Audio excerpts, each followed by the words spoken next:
నా బిడ్డలు, నా కుటుంబము దేవుడి రాజ్యములో ఉండాలి. నాతో పాటు అనేకులు రక్షింపబడాలి. అనేకమైన ఆత్మల యొక్క రక్షణకి నేను ఒక పాత్రుడిగా తీర్చబడాలి. దేవుడికి ఏమిచ్చి దేవుడిని తృప్తి పరచగలుగుతావు? ధనము నింపుట అంటే ఈ లోకములో ఉన్న ఆ ఒక ధనము కొరకు దేవుడు మాట్లాడట్లే. దేవుడి కొరకు నువ్వేం చేయగలుగుతున్నావు?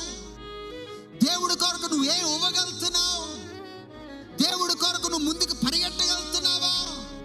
వాట్ ఆర్ ఈ సాక్రిఫైస్? నీ జీవితంలో నువ్వు ఏ త్యాగము చేస్తున్నావు ప్రభు కొరకు?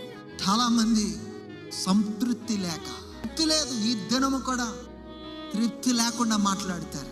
నీలో ఆ తృప్తి లేని మాటలు ఉన్నట్లయితే ఈ దినము దేవుడి యొక్క సన్నిధిలో పశ్చాత్తాపపడి, ప్రభా ఇంకను నా మనస్సు, నా హృదయం అంతా ఈ లోకములోనే ఉంది.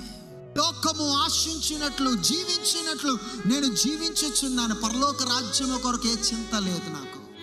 ఈ లోకములో యేసు ప్రభు వారు చెప్పిన బోధని, పరలోక రాజ్యం యొక్క అనుభవాన్ని నీ జీవితంలో ఈ భూలోకములోను అనుభవిస్తే మాత్రమే, నువ్వు పొందితే మాత్రమే పరలోక రాజ్యములో నువ్వు చేర్చబడతావు.